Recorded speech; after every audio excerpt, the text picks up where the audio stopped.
Otra técnica, quizás no tan antigua como el cono, como la veleta o el ensayo de penetración estándar, pero que se ha posicionado de una forma bastante interesante, es la prueba del dilatómetro plano, o como se conoce en inglés como el flat dilatometer, o también como, como normalmente se le escucha como el dilatómetro de Marchetti, ¿sí?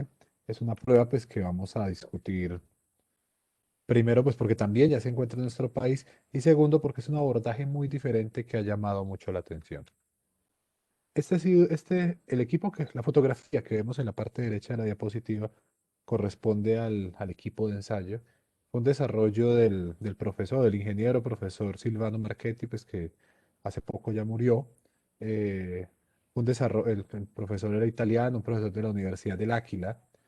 Y el hombre comenzó con este proceso, con esta técnica, y, y pues, bueno, la capacidad que tuvo de promocionarla a nivel internacional fue bastante grande. Y hoy, uno de sus hijos, que también es profesor de la misma universidad, eh, el hombre pues ha continuado, pues sus hijos han seguido trabajando con el equipo, pero uno de ellos pues lo hace principalmente desde el punto de vista académico.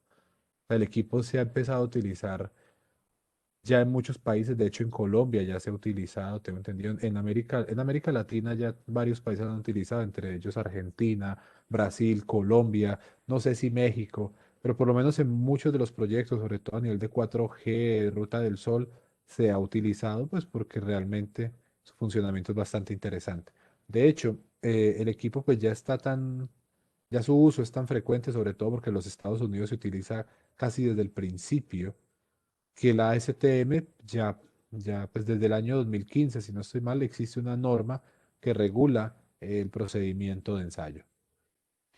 Vale la pena mencionar pues que es un equipo, es un equipo con exclusividad de producción. O sea, si uno quiere hacer uso del dilatómetro, necesita comprárselo a la firma. Claro, ellos tienen una cantidad de representantes en muchos países, pero aún es necesario comprárselos. ¿Qué es el equipo, muchachos? O por lo menos esta parte visible. Quizás a algunos de ustedes se les parezca algo conocido y de hecho es probable, pues si se les parece, que se les parezca a esto, muchachos, a una barra, un barretón, de los que se utilizan normalmente, pues por lo menos en agricultura o en reparaciones pequeñas. O sea, el barretón, pues que tiene dos partes, una punta y una cuchilla, digámoslo así. Esa cuchilla fue quizás la inspiración del dilatómetro o lo que inspiró a Marchetti, porque una de las preocupaciones que tenía el hombre, sobre todo él trata de comparar su equipo con el cono y con el piezo cono, y habla pues de la perturbación que se le genera al suelo. ¿Sí? Y dice pues que esta cuchilla pues genera una perturbación más pequeña porque es un espesor más bajo, en fin. Sí, es más bajo, pero bueno, son equipos con una filosofía muy diferente. Y a diferencia, por ejemplo, del cono, que es un equipo que se desarrolló con una teoría de expansión de cavidad que permitió modelar matemáticamente muchas de las ecuaciones que existen actualmente, el dilatómetro no contó con tal cosa. El dilatómetro fue un equipo que nació como un desarrollo empírico y que poco a poco se ha ido como correlacionando con diferentes técnicas. ¿Sí? La diferencia con la cuchilla o con el barretón es que, pues primero, este es un equipo de acero inoxidable, es un equipo mucho más robusto, más costoso, por supuesto, pero adicional, y lo más importante es lo que ustedes ven allí, y es que esa cuchilla es hueca, y es hueca porque en su interior vamos a bombear o vamos a inyectar un gas a presión. ¿Para qué? Para poder desplazar esta cosita, pena, esta cosita que es una membrana, es como una bombita, claro, no es en caucho, es de hecho metálica, pero ella con la presión del gas, ella genera una curvatura que es en sí el ensayo que vamos a realizar. ¿Sí?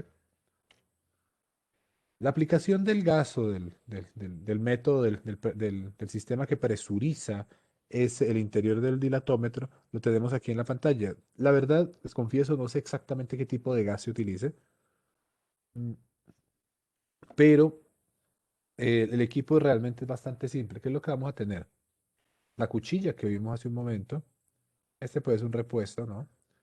eh, el sistema de gas, pues el manómetro regulador y este tablero de control. Este tablero de control tiene, o sea, son esencialmente dos manómetros, ¿sí?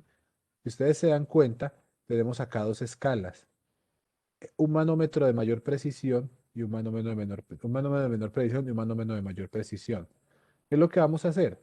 Cuando se le inyecte el gas, aquí vamos a tener la posibilidad, por ejemplo, de medir de uno en uno, y aquí vamos a tener la posibilidad de medir, por ejemplo, de punto uno en punto uno. ¿Sí? Y las lecturas que nos aporten esos manómetros son realmente los resultados del ensayo. ¿Qué es lo que sucede en el interior de esa cuchilla? Porque realmente si yo le voy a inyectar un gas en el interior de esa cuchilla, pues tengo que tener presente que la misma va a estar localizada en profundidad y entonces pues yo necesito, o sea, y además que esa membrana que ustedes están viendo en este momento, pues no es una membrana demasiado elástica, ella se puede formar y se puede romper. Mm, Lo que está sucediendo en el interior de esa cuchilla es que cuando el gas llega, él efectivamente desplaza esa laminita. Pero lo interesante es que dentro de ese compartimento hay unos contactos, ¿sí? De hecho, el ensayo funciona mediante la aplicación de dos niveles de presión. ¿Qué pasa? Cuando el equipito está por fuera del suelo, esta membranita está derechita, está plana, pero una vez el equipo ingresa en el suelo, pues el esfuerzo horizontal al cual está sometido el suelo, lo que trata de hacer es colapsar la membranita. O sea, ¿qué quiere decir? Meterla para acá. ¿Sí? Pues, cuando tenemos nuestro muestreador dentro del suelo, como les decía, esa membrana va a estar colapsada y para poder llevarla nuevamente a la posición inicial, que sería cuando ella estuviera, digamos, planita, horizontal. No digo horizontal porque de hecho va a estar vertical. Cuando ella esté como alineada con el muestreador, yo tengo que comenzar a aplicar una presión. Esa presión, yo sabré que la he aplicado porque lo que tengo en el interior de la cuchilla es un sistema de contactos que se comunican, o sea, se comunican con esa maletica, esa caja, y tienen allí, digamos, un circuito de continuidad, algo así como lo que se le coloca a los multímetros, que cuando yo quiero realmente evaluar qué continuidad, que él emite un pito, es exactamente lo mismo. O sea, ¿qué es lo que sucede? Cuando el equipo está completamente colapsado, el circuito se abre. Entonces, cuando yo comienzo a inyectar el gas, llega un punto donde el circuito se cierra. Ese momento, cuando el circuito se cierra, ocurre cuando la membrana está completamente vertical, cuando la membrana está ya recuperada. ¿Qué tengo que hacer en ese momento? Tengo que registrar el valor de esa presión, la cual se denomina como A. ¿Listo? Una vez esté en ese momento, comienzo a incrementar la presión del gas. ¿Qué sucede? Al generar ese incremento, esta membrana va a comenzar a desplazarse hacia afuera. Claro, ya el desplazamiento que va a tener hacia afuera ya va a ser un poco más complejo porque va a tener que empezar a presionar el suelo para poder alcanzar su objetivo. ¿Y hasta cuándo voy a inflar esa membranita? Hasta que el desplazamiento de la parte, digamos, el mayor desplazamiento, el máximo desplazamiento de esa membrana sea de 1,1 milímetros, es bastante pequeño. En ese momento, el equipo va a parar de pitar, o sea, el circuito nuevamente se va a abrir. Y al abrirse nuevamente, yo puedo registrar el otro valor. ¿Sí? O sea, lo importante es que desde que estén calibrados ese elementico, ¿cómo llamaré? Ese switch, ese control, yo podré tener información confiable acerca de la posición de la membrana. Aquí tenemos, pues, una representación de cómo se ejecuta el ensayo. ¿Qué es lo que vamos a hacer? El dilatómetro se va a introducir al suelo sin una excavación previa. O sea, él de hecho tiene esa punta para que él pueda cortar el suelo. ¿Sí? Lo voy a introducir hasta que llegue a la posición de ensayo. ¿Sí? ¿Qué es lo que hago en ese momento? Comienzo a aplicar la presión, ¿ya? Y cuando logro aplicar la presión, bueno, qué pena, esta información sí no la conocía, o sea, lo que le estamos inyectando al dilatómetro, en este caso entiendo es nitrógeno. No conozco la razón por qué se utilice, no sé, pues si tenga que ver con la baja temperatura para no generar condensación, aunque no lo veo muy lógico. Cuando yo comienzo a incrementar la presión, va a llegar un punto donde, como les decía, la membrana va a quedar estiradita y ahí tomo la lectura A. Luego, inflo la membrana para que alcance el valor de lectura de 1,1 milímetros y allí tomo la lectura B. ¿Sí? Esas lecturas A y esas lecturas B son, de hecho, los únicos resultados del ensayo. El ensayo no tiene más, no hay una información que nos ofrezca, por ejemplo, resistencia a la penetración u otra cosa. O sea, esa parte no la hay. Eh, Veremos que esos valores de A y B se tienen que corregir para determinar lo que se conocen como las presiones P sub 0 y P sub 1, que son valores propios del ensayo. Bueno, ¿qué pasa? Como yo no tomo muestras y como realmente la perturbación que le estoy generando al suelo es mínima, entonces yo puedo continuar el ensayo. De hecho, se recomienda en este caso tomar datos por ahí cada 20 o cada 30 centímetros. Sí, no es tan frecuente como en el caso del cono, pero realmente es bastante bueno. Bueno, aquí tenemos el video donde explica, donde muestran un poquito el método. No lo dejé por fuera, primero por una cuestión de tiempo, porque realmente no voy a mostrar la totalidad del video, ¿sí? Sino que voy a mostrar algunas partes. Igual ustedes tienen ese video publicado en Schoology, pues por si lo quieren ver completo. Entonces voy a darle play y voy a comenzar primero le voy a quitar el sonido y voy a comenzar a saltarme algunas partes. Sí, miren que el equipo de penetración o de perforación que tenemos para este ensayo es el mismo del cono. O sea, lo único que necesitamos es que tenga la capacidad de perforar. ¿Sí?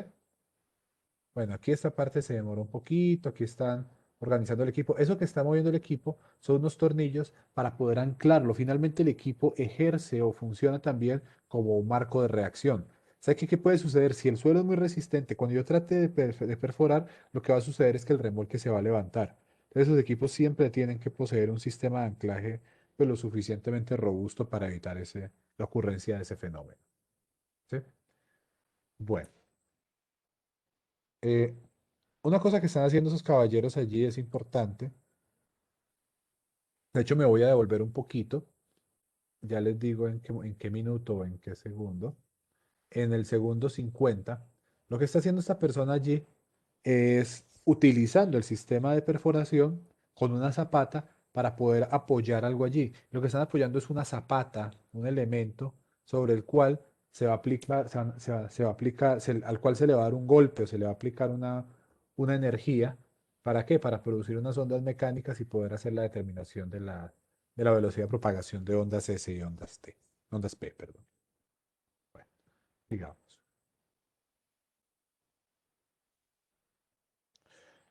El sistema va a poseer dos cosas. La primera, una manguera, que no, si se dan cuenta no es una manguera muy gruesa, a través de la cual se va a hacer pasar el aire o el gas para poder llegar a la punta. Y adicional a eso necesitamos un cable que permita cerrar, o sea, que permita energizar el circuito que vamos a tener en el equipo. En este caso específico, la energía para el caso del ensayo que se va a realizar va a ser mediante esa maceta que ustedes de pronto han podido ver allí. Perdón. Bueno, vamos a continuar. Ok. Pues miren, aquí está la manguerita que sí tiene que ser continua. Bueno, de hecho, la instrumentación, o sea, los cables, como les decía en el caso del cono, deben ser continuos para evitar, por ejemplo, la inclusión de ruido. En este caso, pues que lo que vamos a inyectar es un gas a presión, pues como veras, por así decirlo. Aquí se instala todo. Pues hay una serie de accesorios, pues, para no ir a cortar el equipo, para no ir a dañar. Igual hay una cosa interesante. Miren el equipo cómo comienza. O sea, es algo muy parecido al cono. O sea, el equipo es como les decía, es como un barretón, pero más grande. Y arranca. Mm, Claro, el ensayo no se hace de forma continua. ¿Por qué? Porque yo tengo que detenerme, tengo que y hacer el ensayo. Entonces miren acá, aquí ya están abriendo el suministro del gas. Suministro del gas, aquí están colocando ampliaciones o extensiones para poder alcanzar mayor profundidad. Bueno, voy adelantando de a poquitos porque, pues como les decía, no es mi propósito ver todo el ensayo. Entonces miren, aquí ya la persona está preparándose para la realización del ensayo. ¿Sí? Entonces miren, aquí está realizando pues las lecturas propias del procedimiento. ¿Sí? Y lo que acaban de hacer allí es una prueba sísmica, un ensayo tipo downhole. Lo que tenemos en ese caso es que en el equipo se han incorporado unos geófonos y se puede hacer un estudio de los tiempos de los tiempos de arribo de las ondas y por consiguiente la determinación de las velocidades. ¿Sí? Es fundamental en esos casos conocer la posición de esos elementos, aunque realmente como tenemos dos sensores, los cálculos se hacen es en tiempos diferentes entre ellos. Sí, mira, acá está la recomendación pues de cada cuánto se hagan los valores de P0 y P1 y los valores de velocidad de onda cortante. Ese, digamos, es el ensayo. El ensayo no tiene, digamos, más, pero no por ese tipo de situación pues va a ser menos útil. Voy a mirar si hay algo más, ¿no? Aquí simplemente se va introduciendo. Hay una ventaja con esos ensayos, muchachos, vale la pena decirlo. Eh, Si ustedes se dan cuenta, el sistema de perforación, como les decía, es un sistema, es el mismo sistema para veleta, para cono, para esto, para otros ensayos que pues, no vamos a alcanzar a ver en estas clases. Pero yo puedo, de forma paralela, por ejemplo, en campo, y eso algunas personas lo hacen, vamos a suponer que yo quiera, eh, que yo vaya a hacer una obra en la cual justifique y me acepten la posibilidad de tener varios mecanismos de investigación. Entonces yo puedo, por ejemplo, en el mismo suelo, hacer varios ensayos e ir calibrando para diferentes equipos. Eso, primero construye información para mi obra y segundo construye información para la experiencia internacional, que es algo que por lo menos particularmente autores o, pues en el caso de Silvano Marchetti o Diego, que se llama, creo que se llama Diego, su hijo, ellos pues se han empeñado y han sido muy juiciosos en el manejo de las bases de datos para poder, digamos, generar información lo suficientemente amplia y detallada que permita el uso masivo del equipo. ¿Sí? Ahora después, ¿qué toca hacer? Pues simplemente retirar el equipo, ¿sí? Para podérselo llevar. En este caso, el equipo normalmente se llama DMT, pero cuando tiene la S es que tenemos un ensayo que funciona, es un dilatómetro sísmico, o sea que podemos hacer pruebas sísmicas con él. ¿Ya? Y se saca el sistema, se van sacando las piecitas.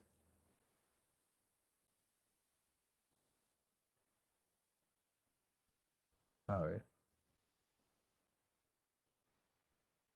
creo que ya salió todo, vamos a ver. No. Y se van sacando con cuidado de que no se caigan. Hay una cosa que uno tiene que tener mucho cuidado, y eso que de hecho pues, ellos lo hacen de pronto porque tienen un sistema de fijación, es que si yo desengancho los acoples, se me va el equipo para el fondo. Miren, ahí salió el dilatómetro. ¿Sí? Ahí salió y ahí queda listo, pues si es posible, para otros ensayos pues, que se necesiten. Pero digamos que en sí el ensayo es ese, es bastante simple, pero pues adicional a eso también es un ensayo bastante importante aquí. Listo. Y nuestro equipo de perforación levanta sus anclajes y se prepara pues para irse a buscar otro lugar.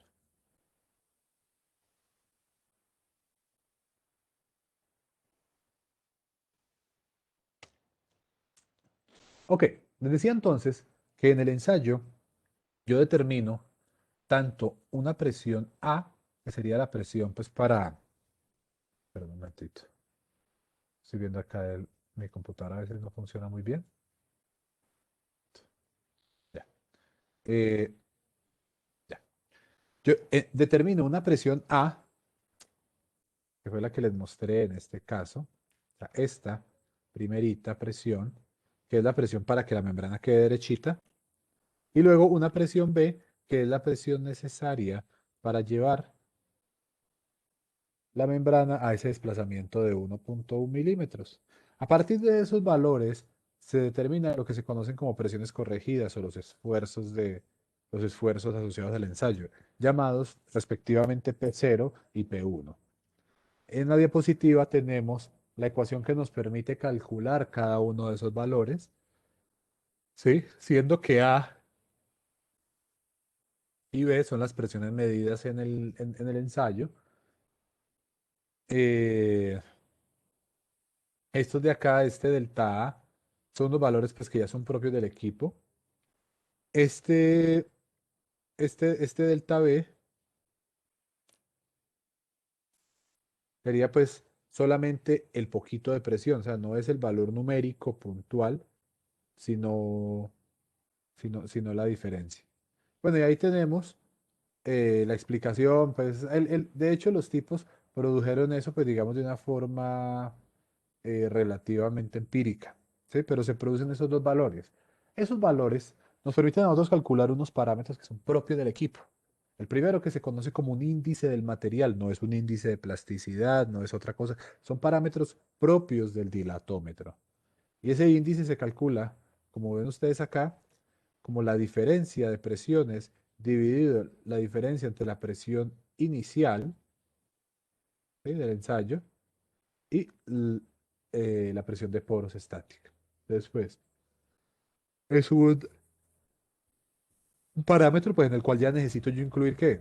Posición de nivel freático y profundidad. Y profundidad pues y estratigrafía parcialmente. Tenemos el índice de esfuerzo del material, que ese no es casero, es un KD por dilatómetro, en el cual tenemos esa diferencia entre la presión inicial y la presión de poros estática y el esfuerzo vertical efectivo. Luego vamos con el módulo del dilatómetro o módulo dilatométrico, en el cual tampoco es un módulo de elasticidad, tampoco es un módulo de cortante, es un módulo propio determinado para el equipo, que es básicamente esa diferencia de presiones existentes multiplicada pues por un valor constante. Una vez procesamos los primeros resultados de este ensayo, vamos a obtener algo de esta manera. Miren que se parece un poco a lo que teníamos en el caso del cono, ¿sí? Entonces tenemos un gráfico que me muestra pues la variación de profundidad y por otro lado los parámetros de ensayo P0 y P1. Entonces miren que ellos van siguiendo, pues ellos también de pronto tienen la posibilidad de mostrarme en qué momento el material cambia o no. Acá tenemos el índice, ¿es qué? El índice del material, el, el índice de esfuerzo y el módulo. Pues digamos, si se pudo calcular sobre todo. Esos no son parámetros difíciles de calcular, porque como ustedes se darán cuenta, son únicamente dependientes de los dos valores P sub 0 y P sub 1. Bueno, de pronto, en el caso del índice de esfuerzo, se cuenta con el esfuerzo vertical y la presión de poros, cosa pues que se puede aproximar bastante bien levantándola del campo. Mire que hasta ahora ninguno de los parámetros hace mención a lo que nosotros conocemos normalmente. Parámetros de resistencia al corte, módulos dinámicos o módulos de elasticidad, módulos de cortante o, por qué no, módulos dinámicos, sino parámetros muy propios del dilatómetro. ¿Por qué razón sucedió eso? Porque el dilatómetro, como les decía, fue un equipo, fue una invención, digamos, desde el punto de vista bien riguroso, completamente empírica. Y ese empirismo pues limitaba la aplicabilidad de muchos modelos porque simplemente el equipo no lo satisface, ¿sí? Entonces, en ese caso, lo que comenzó a buscar su creador, a buscar Marchetti, fue algunos ensayos o algunas situaciones donde él pudiera paulatinamente validar su equipo y de pronto que esos parámetros entraran a utilizarse o a determinarse comúnmente o poder determinar de qué manera se relacionan estos parámetros con los parámetros eh, digamos, normales de resistencia al corte, compresibilidad y otros. Miren acá un primer ejercicio desarrollado pues ya en el año 95, en el cual se determinaba una relación entre, perdón, entre el índice de esfuerzo horizontal K sub D y la relación de sobreconsolidación. Y miren que no solo a partir de ensayos realizados con dilatómetros, sino con otros equipos, eh, se ha encontrado o se comenzaron a encontrar que el comportamiento de los materiales termina siendo bastante adecuado o digamos que el equipo podía ser apto para su uso. Pues claro, ¿qué fue lo que hizo Marchetti que le ayudó muchísimo? El hombre creó una empresa, pues sí, para aprovechar y vender su producto, pero también el hombre creó una página de internet que al final de la presentación tenemos, tenemos la página. Y esa empresa que creó Marketing, pues además de promocionar el equipo, se encarga de visibilizar las investigaciones que existan con él. Entonces, ¿qué pasa? Si ustedes van a la página de la empresa, van a encontrar papers, van a encontrar resultados de ensayos, van a encontrar explicaciones, videos, fotos, una cantidad de cosas. ¿Sí? Eso puede ser bien importante. De hecho, adicional a esta correlación que les mostré hace un momento, de hecho aquí tenemos una correlación bastante grande que ya nos permite no solo determinar los parámetros propios del dilatómetro, que son todos de aquí para arriba, sino, por ejemplo, parámetros de resistencia al corte, o sea, parámetros, digamos, ya mucho más formales. Coeficiente de consolidación horizontal, coeficiente vertical, peso unitario y un módulo vertical restricto que tiene este material. Y aquí tenemos, pues, digamos que una serie de ecuaciones, casi todas, o digamos la idea es que las ecuaciones en sí se puedan calcular a través o a partir de los tres parámetros que hemos medido. ¿Sí? ¿Qué es lo que obtenemos, como les mostraba hace un momento? Ya cuando yo empiezo no solo a tener los datos de campo, sino a procesar con algunas de estas ecuaciones, podremos encontrar eh, pues columna estratigráfica, en fin, podemos tener una información bastante buena. No le niego, pues no estoy muy familiarizado con la interpretación del ensayo, entonces no sé exactamente. Sé que aquí hay un contraste, por ejemplo, en términos de resistencia, pero entonces no sé si esos contrastes a qué se refieran. Se refieran de pronto a un cambio de estrato, a que ese estrato se volvió más duro o que fue un estrato más blando, etcétera. Pero adicional, vean que ya empiezan a aparecer factores que no teníamos antes. El módulo, digamos, restricto, la resistencia al corte en condición no drenada, estos parámetros asociados a los esfuerzos horizontales y, por supuesto, la velocidad de onda cortante. Bueno, eso y pueden haber más. Miremos acá. Aquí tenemos casi los mismos que teníamos allí, si no estoy mal, o los mismos, pero adicional, pues surgen otros paramétricos, por ejemplo, como este, que nos aporta ya información asociada a la clasificación del material. En el caso de los materiales cohesivos, existen correlaciones realizadas con el parámetro, qué pena que no lo recuerdo todavía, con el índice de esfuerzo horizontal, ¿sí? Digamos, muy similares realmente, pero que permiten determinar lo que les digo, poder tener una información acerca de la estabilidad de esa zona. Adicional, lo que vemos en la parte derecha de la diapositiva es una carta para poder clasificar los materiales, ¿sí? ¿Qué es lo que vamos a encontrar allí? ¿O qué es lo que vamos a buscar? Por ejemplo, si yo vengo con el índice de un material y dispongo de un módulo, este será el material con el que yo voy a trabajar, este que tenemos acá. Y de hecho sobre él hay una cantidad pues, de información. Claro, ahora, ¿qué es lo que tenemos en los cuadraditos? Lo que tenemos en los cuadraditos son los valores de la densidad bulk o del peso unitario de ese material. Entonces es importante, pues, que además de eso nos aporte esa información, sobre todo considerando el hecho de que este procedimiento no ofrece condiciones de muestreo. Algunos parámetros, digamos, de resistencia al corte, algunos ángulos phi, ¿sí? O sea, siempre trataba Marchetti de incluir, pues de que todo estuviera dentro de la filosofía de los parámetros que se determinaron para su equipo. Aquí les tengo la variación entonces del equipo, que es el dilatómetro sísmico. Miren que aquí tenemos, por acá, tenemos los sensores, ¿sí? Y lo que vamos a hacer para evitar de pronto, miren lo que les decía hace un momento. O sea, si yo genero esta excitación en superficie, para de pronto no tener problemas con relación a la coordinación entre el operador y el equipo, lo que se hace es medir la velocidad o el tiempo de propagación o el tiempo de llegada en dos puntos. Y a partir de eso, poner estas ecuaciones en orden. En otros casos, el uso del martillo, tal cual como lo vieron en la presentación, eh, ya no se recomienda mucho, pues por heterogeneidades asociadas al mismo.